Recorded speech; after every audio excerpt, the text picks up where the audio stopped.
لا حول ولا قوة إلا بالله العلي العظيم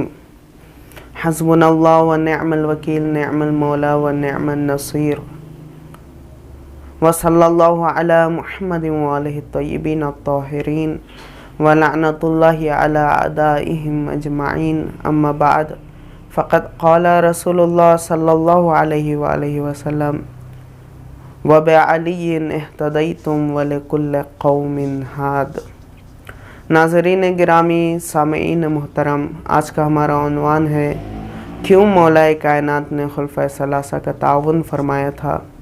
کیوں ان کی مدد کیا کرتے تھے، کیوں ان کی کمک کیا کرتے تھے، کیوں انہیں مشورے دیا کرتے تھے۔ اور اہل سنت بھی اسی کو دلیل قرار دیتے ہوئے کہتے ہیں کہ مولا کائنات کا بارہا خلفائے ثلاثہ کے ساتھ تعاون فرمانا ان کی حقانیت پر دلیل ہے، یعنی مولا کائنات بارہا ان کی کمک فرما رہے ہیں، گویا وہ غاصب نہیں ہیں۔ اگر غاصب ہوتے، اگر وہ مولا کائنات کے حق کو غصب کیا ہوتا تو مولا کائنات ہرگز ان کی کمک نہ فرماتے۔ اور نفسیاتی فلسفہ بھی یہی ہے کہ جب کوئی کسی کا حق لوٹ لیتا ہے، غصب کر لیتا ہے، چھین لیتا ہے تو وہ پوری کوشش کرتا ہے کہ اپنا حق واپس لے لے۔ اور اگر یہ مولا کائنات کا حق ہوتا اور یہ مولا کائنات کے حق کو چھین لیے ہیں تو مولا کائنات وہ افعال انجام دیتے کہ جس سے خلفائے ثلاثہ خلافت سے معزول ہو جاتے، نہ یہ کہ ان کی کمک فرماتے اور مولا علی کی کمک باعث بنی، سبب بنا کے ان کی خلافت دوام پائے۔ دیکھیے، فلسفہ امامت صرف اور صرف حکومت کرنا نہیں ہے، بلکہ امامت کی سب سے بڑی ذمہ داری اسلام کی محافظت ہے، یعنی دین اسلام کو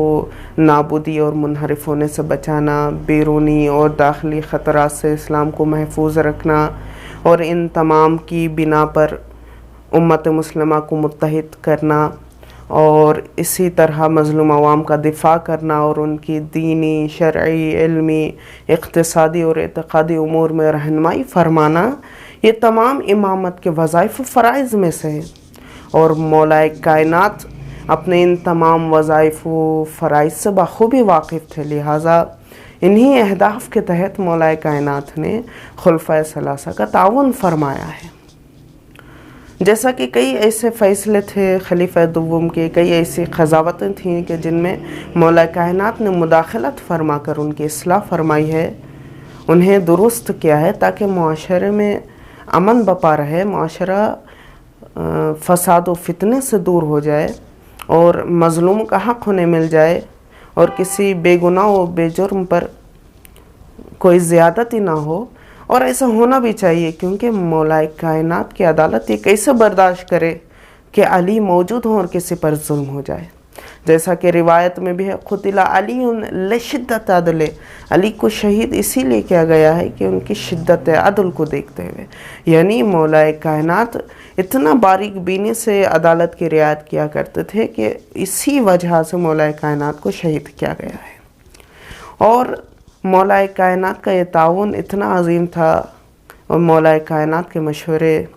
اتنے بابرکت تھے کہ بارہا خلیفہ دوم نے اپنی زندگی میں اعتراف کیا ہے، اقرار کیا ہے کہ لولا علی لہلک الامر، اگر علی نہ ہوتے تو میں ہلاک ہو جاتا۔ دیکھیے، ابھی بھی یہ سوال باقی ہے کہ کیا مولا کائنات کا خلفائے ثلاثہ کے ساتھ تعاون فرمانا، ان کی کمک فرمانا، کیا یہ ان کی حقانیت پر دلیل ہے؟ دیکھیے، ہرگز ایسا نہیں ہے، اس لیے کہ مولا کائنات کا تعاون فرمانا، ان کی بارہا کمک کرنا، انہیں بارہا مشورے دینا، یہ اس بات کی بھی دلیل ہو سکتی ہے کہ مولا کائنات ان سے افضل تھے، ان سے اعلم تھے اور حقیقی معنی میں جانشین رسول تھے، حقیقی معنی میں خلیفہ رسول تھے، اور بارہا ان کی کمک فرمانا یہ اس بات کی دلیل بھی ہے کہ وہ بے بس تھے، بے کس تھے، مجبور تھے، مولا کائنات سے بارہا کمک لیا کرتے تھے تاکہ اپنی خلافت کو دوام دے سکیں، تاکہ اسلوب خلافت اور اصول خلافت سے چونکہ ناواقف تھے، ناگہان خلافت ملی تھی، لہٰذا مولا کائنات کے بارہا محتاج تھے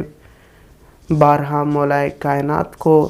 کمک کے لیے بلایا ہے، مدد کے لیے بلایا ہے۔ اسی لیے بارہا خلفائے ثلاثہ اپنی زندگی میں یہ اعتراف کرتے رہے، لولا علی لہلک العمر، لولا علی لہلک